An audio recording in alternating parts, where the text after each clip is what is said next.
KPMG Fréquence Banque. Bonjour à tous, nous sommes le mardi 20 septembre 2022. Après cette pause estivale, je suis ravie de présenter cette nouvelle édition de Fréquence Banque, l'émission de Radio KPMG qui fait le tour de l'actualité réglementaire et comptable bancaire. Au micro, Kenza Moulin. Avec moi aujourd'hui, Arnaud Bourdeil, partenaire responsable du secteur banque de KPMG, Valérie Fousset, partenaire et commissaire aux comptes de plusieurs succursales de pays tiers, et Sylvie Miette, partenaire responsable de la plateforme Finance Durable. Bonjour à tous les trois. Bonjour Kenza, bonjour à tous. Bonjour à tous. Bonjour à tous. Au programme de cette édition, nous ferons d'abord un tour d'horizon de l'actualité réglementaire bancaire avec 2 consultations lancées cet été par l'autorité bancaire européenne. Nous dirons également quelques mots sur le projet de méthodologie des stress tests 2023 publié par l'EBA. Ensuite, nous poursuivrons cette émission avec Valérie Fousset pour évoquer les futures exigences applicables aux succursales de pays tiers.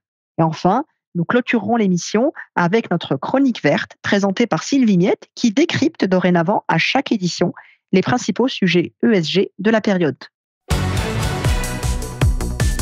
KPMG Fréquence Banque. Commençons ce tour d'horizon de l'actualité avec la consultation lancée par l'EBA le 29 juillet dernier portant sur les contributions au système de garantie des dépôts. Dans cette consultation, l'EBA revisite ses propres recommandations pour renforcer le principe de proportionnalité entre les risques d'un établissement de crédit et sa contribution au système de garantie des dépôts. En effet, Kenza, cette révision intervient après l'identification par l'EBA d'une corrélation forte entre le niveau de risque d'un établissement et le recours au système de garantie des dépôts. Dans cette consultation, l'autorité met en place des seuils planchers pour la majorité des indicateurs de risque et des ajustements de leur pondération minimale afin de mieux les refléter dans le calcul de la contribution au système de garantie de dépôt. L'EBA souhaite également améliorer la formule déterminant le facteur d'ajustement au risque afin de toujours corréler le niveau de risque et la contribution. Enfin, l'EBA apporte des précisions sur la comptabilisation des dépôts afin d'assurer un alignement pertinent entre le montant des dépôts d'une institution et sa contribution au système de garantie des dépôts. Et cette consultation a tout son sens, vu que depuis 2015, les établissements de crédit qui ont nécessité une intervention des systèmes de garantie des dépôts sont bien ceux qui ont été classés comme les plus risqués. Absolument, et je précise qu'avec cette révision, l'EBA vise également à simplifier et à rationaliser le calcul des contributions pour le rendre plus explicite. Cette nouvelle approche ne peut être qu'accueillie favorablement par les établissements qui avaient beaucoup d'interrogations sur le calcul de leurs contributions. On les encourage d'ailleurs vivement à participer à l'audience publique qui se tiendra le 29 septembre prochain et surtout à répondre à cette consultation avant le 31 octobre. Toujours à ce propos, l'EBA a publié début août les montants au titre de l'exercice 2021 de 2 indicateurs clés, à savoir les moyens financiers disponibles et les dépôts couverts. Alors Arnaud, de quoi s'agit-il exactement ? Les moyens financiers disponibles correspondent aux fonds collectés par les systèmes de garantie des dépôts auprès des banques, visant principalement à rembourser les déposants en cas de faillite bancaire.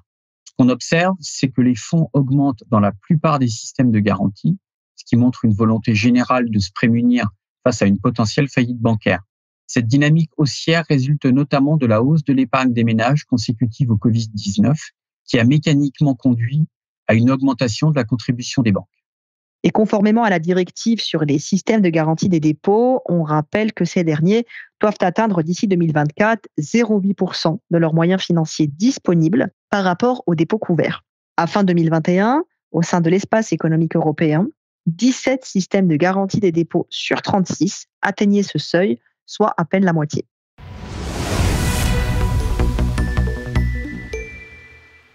Poursuivons notre tour d'horizon avec une deuxième consultation de l'EBA, lancée le 28 juillet dernier sous la forme d'un RTS. Ce projet de normes techniques définit des critères pour mieux homogénéiser les expositions sous-jacentes aux titrisations dites STS, l'acronyme pour simple, transparente et standardisée. Le critère d'homogénéité au sein d'une titrisation est important car il permet de faciliter l'évaluation des risques sous-jacents au sein d'un pool d'exposition pour les investisseurs. Ces exigences d'homogénéité seront également étendues aux titrisations figurantes au bilan, notamment les titrisations synthétiques, ce qui assurera un traitement similaire aux différents types de titrisation. Je pense notamment aux titrisations ABCP, Asset Backed Commercial Paper, aux titrisations non-ABCP, aux titrisations bilancielles, etc. Dans un contexte où l'Europe encourage de nouveau la titrisation dans un cadre plus normé, le BA introduit le type de débiteur et donc la nature de la contrepartie comme critère d'homogénéité pour mieux refléter la réalité du marché et donc les risques encourus par l'investisseur. La consultation de ce RTS s'inscrit dans le cadre du règlement de titrisation de 2017 qui, on le rappelle, a été amendé en 2021 pour créer un dispositif général pour la titrisation et un dispositif spécifique pour ces titrisations dites STS, donc simples, transparentes et standardisées. Et tout ceci avec l'objectif de favoriser la reprise après la pandémie de Covid-19. Cette consultation se clôturera le 28 octobre 2022 et les auditeurs concernés par ces opérations peuvent donc encore y répondre. Avant de refermer ce journal, quelques mots sur le projet de mise à jour de la méthodologie et des templates relatifs à l'exercice des stress tests 2023. Ces stress tests biannuels permettent, je le rappelle, d'évaluer la résistance des banques européennes à un choc économique et serviront de base de travail pour l'élaboration du SREP. Oui, cette première version, publiée le 21 juillet dernier, servira de base de discussion à l'ensemble des parties prenantes. Pour rédiger ce premier projet, le BA s'est appuyé sur les enseignements tirés de l'exercice 2021, avec notamment l'introduction d'une approche descendante top-down dans le calcul des projections sur les revenus nets de commission. Avec ce changement, le BA choisit une méthode hybride s'appuyant sur des données ascendantes et descendantes, donc bottom-up et top-down. Cette nouvelle approche apporte également un principe de proportionnalité renforcée pour certains établissements pour favoriser l'efficacité de l'exercice. La méthodologie finale est attendue pour la fin de l'année avec un lancement des stress tests prévu en janvier 2023. Je précise que 26 nouvelles banques participeront à l'exercice 2023, ce qui permettra de couvrir 75% des actifs du secteur bancaire de la zone euro contre 70% en 2021. Poursuivons cette émission avec Valérie Fousset pour évoquer les futures exigences applicables aux succursales de pays tiers.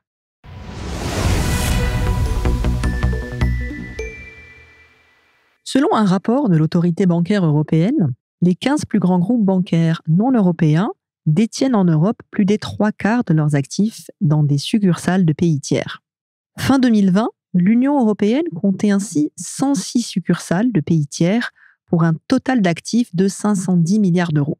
Parmi les pays concernés, la Belgique, la France, l'Allemagne et le Luxembourg notamment. Si les succursales de pays tiers sont très présentes sur le marché bancaire européen, les réglementations locales méritent d'être harmonisées. C'est dans ce contexte que la Commission a proposé au Parlement européen, le 27 octobre 2021, un ensemble de dispositions visant à harmoniser le traitement des succursales de pays tiers.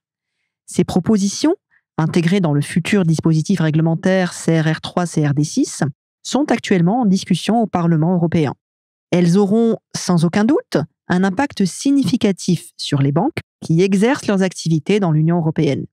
C'est pourquoi nous attirons aujourd'hui l'attention de nos auditeurs sur la nécessité d'anticiper les conséquences de cette réforme.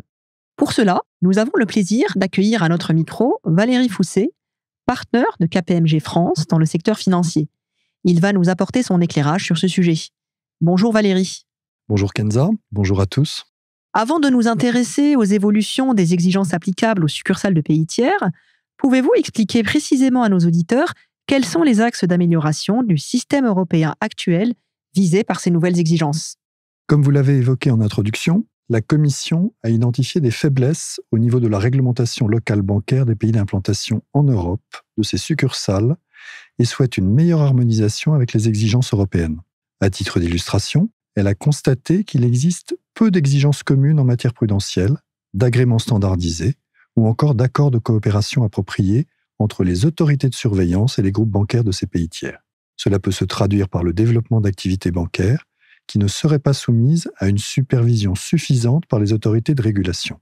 Avec cette nouvelle réglementation, la Commission fixe un niveau d'exigence minimale pour permettre cette harmonisation.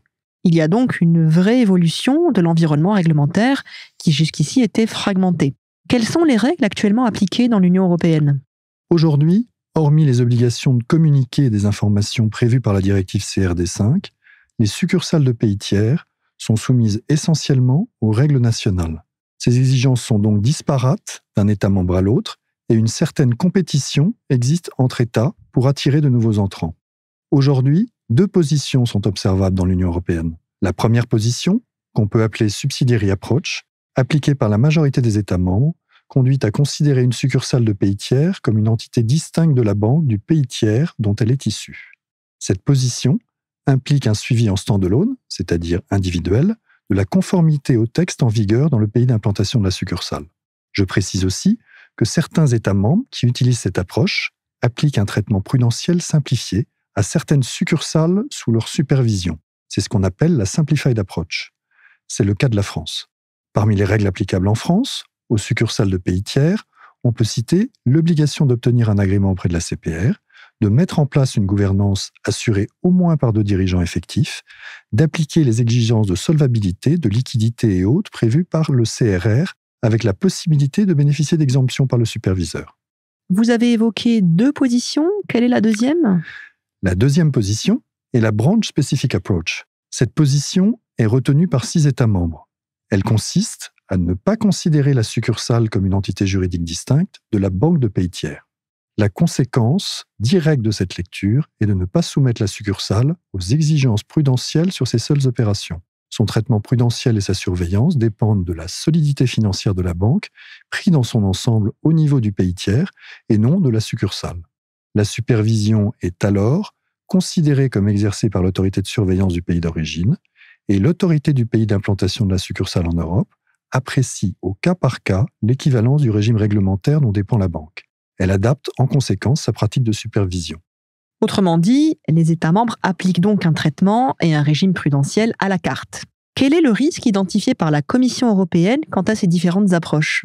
Dans ses travaux préparatoires, la Commission reconnaît que plusieurs groupes bancaires de pays tiers utilisent des structures juridiques complexes. Cela passe par une combinaison de filiales et de succursales, ou selon les services fournis, par des opérations transfrontalières pour mener leurs activités dans l'Union européenne, telles que le recours à des bureaux de représentation ou autres montages. Aujourd'hui, le manque d'harmonisation des règles européennes ne facilite pas cette supervision. Et il apparaît donc essentiel, pour garantir la stabilité financière de l'Union européenne, d'éviter que des zones ou des segments de marché puissent échapper à la surveillance prudentielle, car des risques pourraient s'accumuler et se propager à d'autres parties du système financier. Dans cette perspective, quelles sont les principales nouvelles exigences imposées par la Commission ? L'objectif de la Commission est de renforcer la résilience et la stabilité des banques commerciales de l'Union européenne. Pour faire face à d'éventuels chocs économiques, cela passe donc par une meilleure surveillance et une meilleure gestion des risques encourus par les succursales de pays tiers.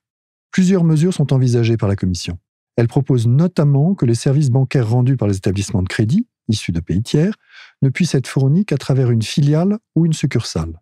Concrètement, toute opération bancaire dans l'État membre de l'Union européenne passera par l'intermédiaire d'une succursale ou d'une personne morale implantée localement. Cette disposition empêchera les banques de pays tiers de tirer parti des exemptions nationales qui permettent la prestation transfrontalière. Elle modifie ainsi le statut de la succursale européenne. Il y aurait donc une volonté de mettre en place un nouveau processus d'agrément pour les succursales de pays tiers. La version actuelle du texte prévoit que les succursales de pays tiers qui souhaiteront s'établir dans l'Union européenne devront toutes obtenir un agrément. Celles qui sont déjà en activité dans l'Union européenne devront de leur côté à nouveau solliciter un agrément. Celui-ci sera octroyé selon une nouvelle procédure et de nouveaux critères, précisés dans un futur RTS, norme technique, qui sera publié par l'EBA. Ces succursales bénéficieront d'une période de transition de 12 mois pour obtenir ce nouvel agrément. Pour cela, elles devront présenter un business plan solide, démontrer l'existence d'un contrôle effectif des risques et d'une gouvernance, un partage d'informations et des exigences de coopération avec le régulateur de l'État d'origine.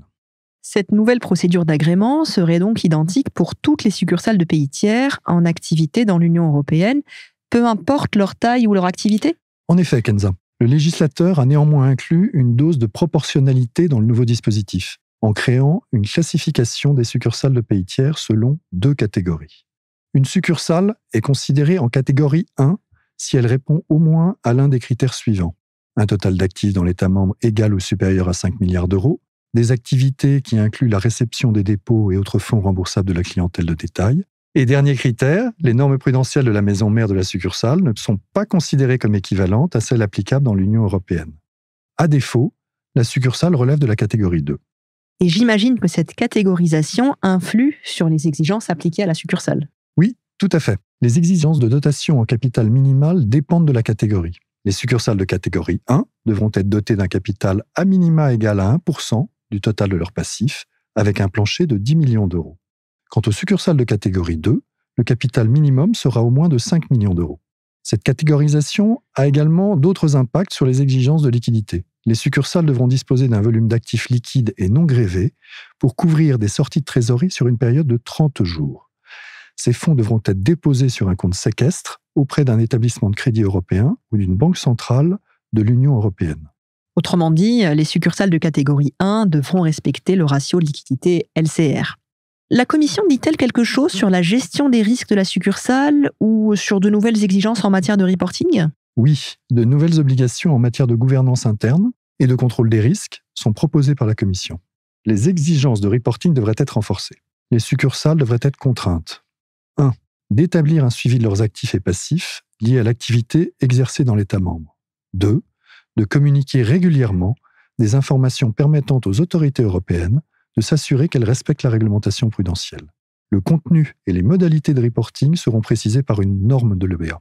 Et j'attire l'attention de nos auditeurs sur le fait que cette mesure aura des répercussions importantes sur le système d'information des succursales et sur la disponibilité de leurs données. Comment les banques peuvent-elles anticiper ces changements assez structurants et adapter en conséquence leur organisation ? Le renforcement des exigences prudentielles et de gouvernance laisse présumer une augmentation sensible des coûts d'exploitation de succursales. L'impact économique de ce cadre sur l'activité et le coût de son modèle opérationnel devront être rapidement considérés par les banques. Les succursales doivent dès aujourd'hui s'y préparer. L'information demandée par le régulateur n'est pas toujours aujourd'hui disponible. Les systèmes d'information doivent être adaptés pour permettre cette individualisation. Je pense notamment à l'exigence d'enregistrer les actifs et les passifs liés à l'activité dans l'État membre. Les banques concernées ont donc plusieurs chantiers à ouvrir. Quelle est la date de mise en œuvre de ces mesures, Valérie ? Le processus législatif concernant ce texte, CRD6, est encore en cours. Le trilogue doit encore se prononcer. Ces dispositions, en conséquence, pourraient entrer en vigueur le 1er janvier 2025. Les banques ont donc 2 ans pour s'organiser. Les succursales doivent donc engager dès maintenant cette réorganisation. Valérie Fousset, merci de nous avoir alertés sur cette refonte importante qui va très vite s'imposer à toutes les succursales de banques de pays tiers de la place européenne.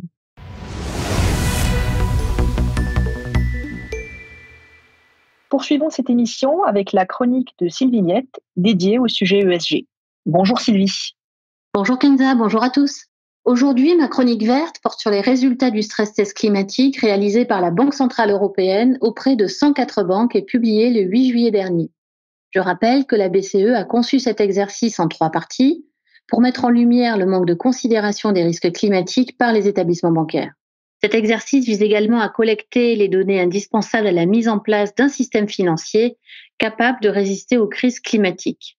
Dans la première partie de ce stress test, la BCE demande aux banques de qualifier notamment leur méthodologie, les sources de leurs données et leur gouvernance en matière de risques climatiques. Au regard de ce questionnaire, environ 60% des banques ne disposent pas de process de gestion du risque climatique. Dans la deuxième partie du test, les banques fournissent un certain nombre d'indicateurs chiffrés pour évaluer la sensibilité de leur portefeuille vis-à-vis des secteurs les plus polluants. Selon ces indicateurs, près des 2/3 des revenus bancaires issus d'une clientèle de sociétés non financières provient de secteurs à forte émission de gaz à effet de serre. Enfin, en troisième partie, la BCE demande aux établissements bancaires de projeter leurs pertes potentielles en cas d'incident climatique sous 3 hypothèses. Transition ordonnée, transition désordonnée et aucune transition, et 2 horizons de temps, à 3 ans et à 30 ans. À 3 ans, dans le cas d'un scénario d'une transition désordonnée, les pertes de crédit et de marché s'élèveraient à environ 70 milliards d'euros, 53 milliards d'euros de coûts de transition et 17 milliards d'euros de risques physiques. Sachant que dans tous les cas, le risque climatique apparaît sous-évalué et ne reflète qu'une partie du risque potentiel. Comme de bien entendu, ce stress test confirme qu'en cas de gestion ordonnée, les pertes seraient moindres sur le long terme, contrairement à une gestion décousue, voire une absence d'action. Ces résultats confirment le manque d'anticipation des incidents climatiques par les banques dans leur modèle économique. De manière générale, ce stress test soulève la question de la gestion du risque climatique par le secteur bancaire. En dépit de progrès accomplis depuis 2020, les banques n'intègrent en effet pas encore assez les risques climatiques dans leurs dispositifs de stress test ni dans leur modèle interne, notamment en raison de données insuffisantes à leur disposition. Enfin, précisons que ces résultats seront utilisés dans le cadre du SREP, mais n'auront aucune incidence sur les obligations de reporting ou les exigences de fonds propres des banques. Je l'ai dit au début de ma chronique, cet exercice de stress test climatique mené à l'initiative de la BCE s'inscrit dans un projet de mise en place de bonnes pratiques pour encourager les établissements bancaires à prendre davantage en compte les risques climatiques. La BCE souhaite ainsi inciter les banques à participer à la transition écologique en poursuivant l'objectif de zéro émission nette de carbone. Espérons tous qu'elle soit entendue.